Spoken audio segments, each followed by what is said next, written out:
আজি আমি চাওঁ কিদৰে হাতৰ সহায়ত ত্ৰিকোণমিতিক টেবুলখন মনত ৰাখিব পাৰি তাক চাওঁ। এইখন বাওঁ হাতখন লৈ ল'লোঁ মই। তাৰ কেয়া আঙুলিটোক 0 ডিগ্ৰী, অনামিকা আঙুলিটোক 30 ডিগ্ৰী, মধ্যমা আঙুলিটোক 45 ডিগ্ৰী, তৰ্জনী আঙুলিটো 60 ডিগ্ৰী আৰু বুঢ়া আঙুলিটো 90 ডিগ্ৰী লৈ ল'লোঁ। এই হাতৰ সহায়ত মই কিদৰে ত্ৰিকোণমিতি তালিকাখন মনত ৰাখিব পাৰি তাক চাম। এতিয়া প্ৰথমতে আমি ত্ৰিকোণমিতি 6টা ফাংচন আছে: চাইন, কছ, টেন, কট, চেক, কছেক। প্ৰথম চাইন আৰু কছৰ ভেলু নিৰ্ণয় কৰিম।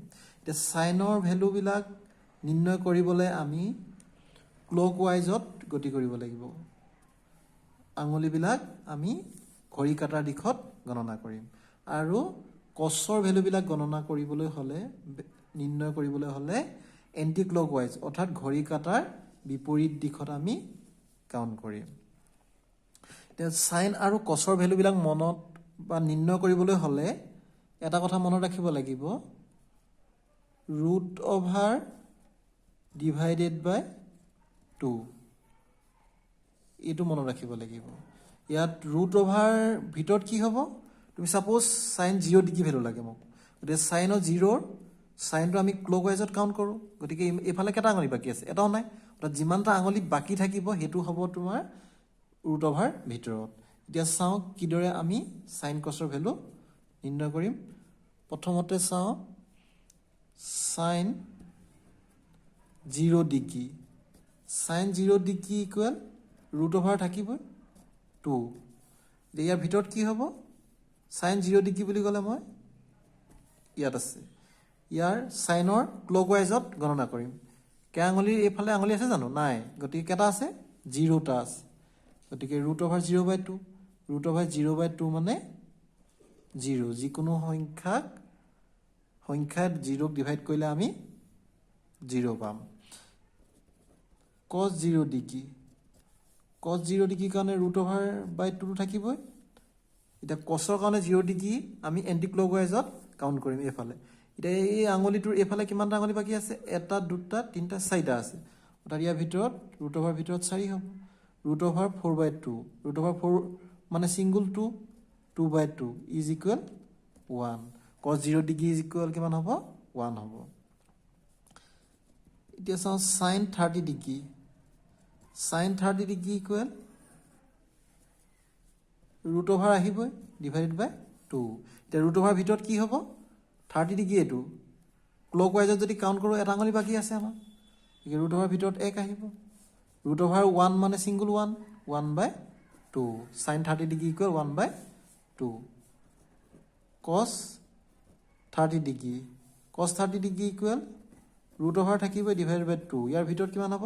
কছ 30 ডিগ্ৰীত আছে আমাৰ এইটো আঙুলি। এইটো আঙুলি এইফালে এণ্টি ক্লক ৱাইজত 1, 2, 3টা আঙুলি বাকী আছে। অৰ্থাৎ √/, 3/2 হ'ব কছ 30 ডিগ্ৰী। এতিয়া চাওঁ চাইন 45 ডিগ্ৰী। চাইন 45 ডিগ্ৰী বুলি ক'লে এইটো আছিলে, মধ্যমা আঙুলিটো বুজাইছে। মধ্যমা আঙুলিটোৰ সোঁ চাইডলৈ আমাৰ কেইটা আঙুলি বাকী আছে? 2টা বাকী আছে। √/2 / 2। √/2 / 2 ইকুৱেল কিমান হ'ব? আমি যদি √/2 এটা ওপৰলৈ হৰণ কৰোঁ, ওপৰলৈ পূৰণ কৰোঁ, তেনেহ'লে √2 ইনটু কৰিলে মানে ছিংগুল 2 পাম, 2√2 পাম। ইজিকেল 2 কেঞ্চেল গ'ল, 1/√/2 হ'ব। ঠিক একেদৰে কছ 45 ডিগ্ৰী ইজ ইকুৱেল কছ 45 এইটো এণ্টি ক্লক ৱাইজত বাওঁ চাইডলৈ কেইটা আঙুলি বাকী আছে? 2টা বাকী আছে। √/2 / 2, √/2 / 2 মানে 1/√/2। কছ 45 ডিগ্ৰী ইকুৱেল 1/√/2। এতিয়া চাওঁ চাইন 60 ডিগ্ৰী। চাইন 60 ডিগ্ৰী এইটো তৰ্জনী আঙুলিটো বুজাইছে। তৰ্জনী আঙুলিটোৰ সোঁ চাইডলৈ কেইটা আঙুলি বাকী আছে? 1, 2, 3টা আছে। অৰ্থাৎ √/3 / 2। কছ 60 ডিগ্ৰী ইজ ইকুৱেল তৰ্জনী আঙুলি বাওঁ চাইডে কেইটা আঙুলি আছে? এটা। √/1 / 2 ইজ ইকুৱেল 1/2 হ'ব। এতিয়া চাওঁ চাইন 90 ডিগ্ৰী sin 90 ডিগ্ৰী বুঢ়া আঙুলি বুজাইছে বুঢ়া আঙুলিটোৰ পৰা ক্লকৱাইজত যদি যাওঁ কিমানটা আঙুলি বাকী থাকিব এটা দুটা তিনিটা চাৰিটা থাকিলে √4 ডিভাইড বাই 2 মানে √4 মানে single 2 by 2 is equal 1 sin 90 degree equal 1 cos 90 degree cos 90 degree equal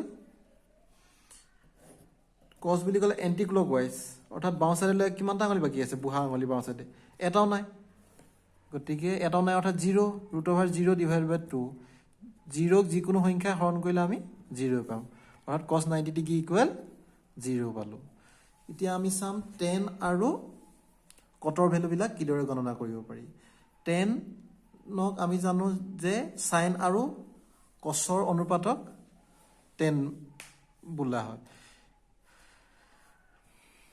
এতিয়া tanৰ ভ্যালুবিলাক নিৰ্ণয় কৰিবলৈ হলে আমি মনত ৰাখি ল'ব লাগিব √over ডিভাইডেড বাই √over এটো মনত ৰাখি ল'ব লাগিব এতিয়া ওপৰ √overত কি হ'ব tanৰ কাৰণে প্ৰথম ক্লকৱাইজত কিমানটা আঙুলি বাকি থাকিলে হেতু হ'ব ওপৰত আৰু এন্টি ক্লকৱাইজত কিমানটা আঙুলি বাকি থাকিলে হেতু হ'ব তলত tanৰ কাৰণে কটৰ কাৰণে কি হ'ব প্ৰথম ওপৰত থাকিব এন্টি ক্লকৱাইজত কিমানটা আঙুলি বাকি থাকিলে হেতু ওপৰত লিখিম আৰু ক্লকৱাইজত কিমানটা আঙুলি বাকি থাকিলে হেতু তলত লিখিম হেতু কটৰ কাৰণে এতিয়া চাও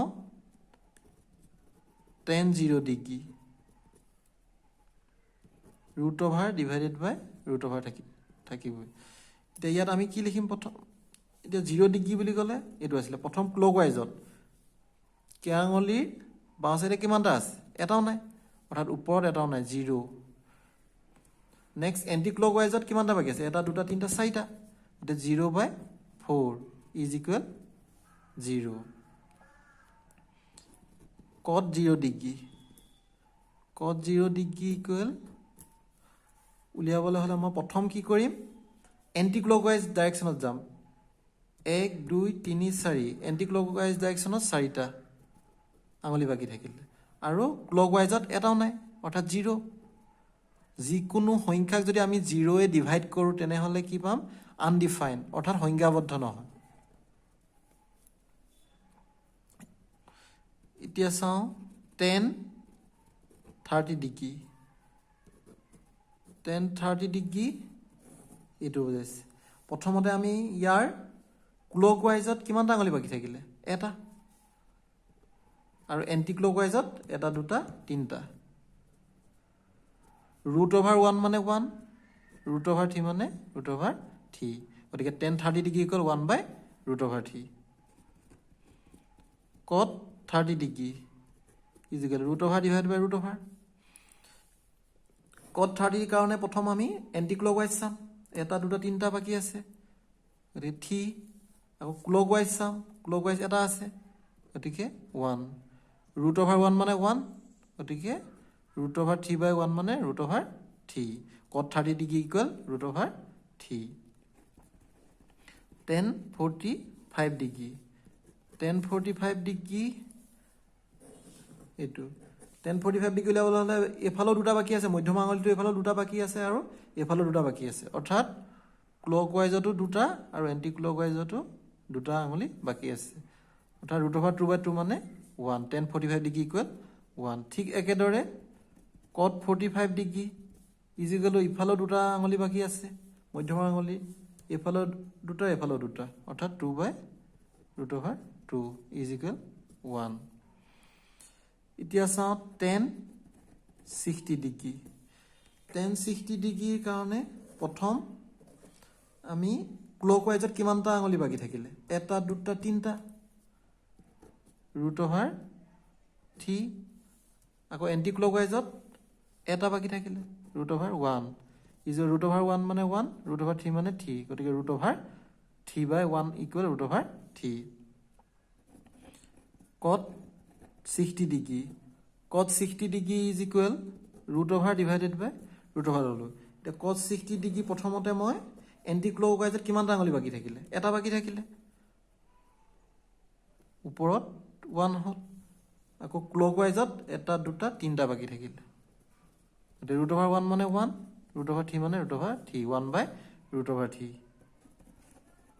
tan 90 degree is equal root over divided by root over 90 ডিগ্ৰীৰ কাৰণে প্ৰথম 10ৰ কাৰণে ক্লক ৱাইজত যাম এই আঙুলিটোৰ বাদ দি কিমান থাকিলে 1 2 3 4টা অৰ্থাৎ ৰুট অভাৰ 4 আৰু বুঢ়া আঙুলি আছে আঙুলি আছে জানো নাই অৰ্থাৎ এটাও নাই 0 যিকোনো সংখ্যাক 0 এ ডিভাইড কৰিলে আনডিফাইন অৰ্থাৎ সংখ্যাবদ্ধ নহয় কট 90 ডিগ্ৰী চাওঁ কট 90 ডিগ্ৰীৰ কাৰণে প্ৰথম এণ্টি ক্লকৱাইজ কিমানটা আছে বুঢ়া আঙুলিৰ এইফালে এটাও নাই 0 আৰু সোঁ চাইডলে ক্লকৱাইজত 1 2 3 4টা আছে ৰুট অভাৰ 4 ইজ ইকুৱেল 0 যিকোনো সংখ্যাৰে হৰণ কৰিলে মানে আমি 0 পাওঁ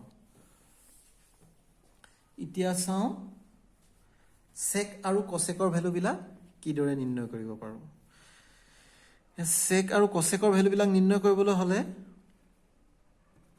2/ৰুট অভাৰ এইটো মনত ৰাখি ল'ব লাগিব এতিয়া ৰুট অভাৰ ভিতৰত কি হ'ব কিমানটা আঙুলি বাকি থাকিলে চাম ইয়াত আমি সেকৰ কাৰণে ভ্যালুবিলাক নিৰ্ণয় কৰিবলৈ হলে এন্টি ক্লকৱাইজ চাম আৰু কসেকৰ কাৰণে ক্লকৱাইজ চাম যিহেতু সাইনৰ কাৰণে ক্লকৱাইজ চাইছিলো সাইনৰ ব্যস্ত অনুপাত কসেক গতিকে তাৰ কাৰণেও ক্লকৱাইজত চাইছো সাইন আৰু কসেক কসৰ কাৰণে এন্টি ক্লকৱাইজত চাইছিলো আৰু কসৰ ব্যস্ত অনুপাত সেক গতিকে ইয়াৰ সেকৰ কাৰণেও এন্টি ক্লকৱাইজত চাম প্ৰথম সেক 0 ডিগ্ৰী 2/ৰুট অভাৰ লিখি ললো ইয়াৰ ভিতৰত কি হ'ব সেক 0 ডিগ্ৰী বুলি ক'লে এইটো সেকৰ ভ্যালুটো আমি এন্টি ক্লকৱাইজ গণনা কৰো কিমানটা কে আঙুলিৰ বাওঁ সাইডলে কিমানটা আঙুলি বাকি থাকিলে 1 2 3 4টা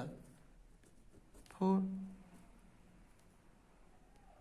ইজ ইকুৱেল 2/ৰুট অভাৰ 4 মানে 2 ডিভাইডেড ৰুট অভাৰ 4 মানে সিঙ্গল 2 ইজ ইকুৱেল 2/2 মানে 1 তে কসেক 0 ডিগ্ৰী 2/ৰুট অভাৰ তে কসেকৰ কাৰণে আমি ক্লকৱাইজ চাওঁ ক্লকৱাইজ কিমানটা বাকি আছে ইয়াৰ এটাও নাই অৰ্থাৎ 0টা যিকোনো সংখ্যাক যদি আমি 0 এ ডিভাইড কৰো তেনেহলে আনডিফাইন সংখ্যাবদ্ধ নহয় sec 30 degree sec 30 degree equal উলিয়াবলৈ হলে আমি এইটো আঙুলি ল'ব লাগিব এটা sec 30 ডিগ্ৰী 2/ৰুট অভাৰ ললো তে ইয়াৰ এন্টি ক্লকৱাইজত কিমানটা আঙুলি বাকি থাকিলে 1 2 3টা ঠিক গতিকে sec 30 degree equal two by root over 3 cosec 30 degree two by root over cosec 30 degree কাৰণে মই কি লম ক্লকৱাইজত যাম ক্লকৱাইজত কিমানটা আঙুলি বাকি থাকিলে এটা আছে 1 2/ৰুট অভাৰ 1 ইকুৱেল 2 পালো গতিকে cosec 30 degree equal 2 sec 45 degree is equal two by root over 45 degree বুলি এটো আছিল মধ্যমা আঙুলিটো আছে মধ্যমা আঙুলি লেফট সাইডও দুটা আছে ৰাইট সাইডও দুটা আছে গতিকে sec 45 ডিগ্ৰী ইকুৱেল আমি এন্টি ক্লকৱাইজ যাম লেফট সাইডলে দুটা আছে গতিকে 2/ৰুট অভাৰ 2 আমি কি লিখিব পাৰো যদি ৰুট অভাৰ 2 এটা ওপৰতলৈ পূৰণ কৰো তেনেহলে 2√2 ডিভাইড বাই √2 ইনটু গলে সিঙ্গল 2 2 কেনসেল যাব ইজ ইকুৱেল ৰুট অভাৰ 2 হ'ব cosec 45 degree is equal 2 divided by cosecৰ কাৰণে এটো 45 cosecৰ কাৰণে আমি ক্লকৱাইজ যাওঁ এটা দুটা ৰুট অভাৰ 2 2/ৰুট অভাৰ 2 মানে ৰুট অভাৰ 2 এতিয়া চাওঁ sec 60 degree sec 60 degree equal two by root over sec 60 degree এটো সেকৰ কাৰণে আমি এন্টি ক্লকৱাইজ এটা আঙুলি বাকি আছে 2/ৰুট অভাৰ 1 ইজ ইকুৱেল 2 হ'ব cosec 60 degree is equal two by root over cosec বুলি গলে আমি ক্লকৱাইজত যাম ক্লকৱাইজত কিমানটা আঙুলি বাকি আছে এটা দুটা তিনটা আছে গতিকে 2/ৰুট অভাৰ 3 গতিকে cosec 60 degree equal two by root 3 sec 90 degree is equal two by root over 90 degree এটো সেকৰ কাৰণে আমি এণ্টি ক্লকৱাইজ বুঢ়া আঙুলিৰ বাওঁ চাইডে এটা আঙুলি নাই, অৰ্থাৎ 0। যিকোনো সংখ্যাক 0ৰে ডিভাইড কৰিলে আনডিফাইন, সংজ্ঞাবদ্ধ নহয়। cosec 90 degree is equal 2/√। এতিয়া cosec 90 ডিগ্ৰী সোঁ চাইডলৈ মানে ক্লকৱাইজত কিমানটা আঙুলি বাকী থাকিলে? 1 2 3 4। গতিকে 4 2/√4 মানে ছিংগল 2 ইজ ইকুৱেল 2/2 মানে 1। cosec 90 degree equal 1। এইদৰে আমি হাতৰ সহায়ত ত্ৰিকোণমিতিৰ টেবুলখন নিৰ্ণয় কৰিব পাৰোঁ বা মনত ৰাখিব পাৰোঁ। Thank U.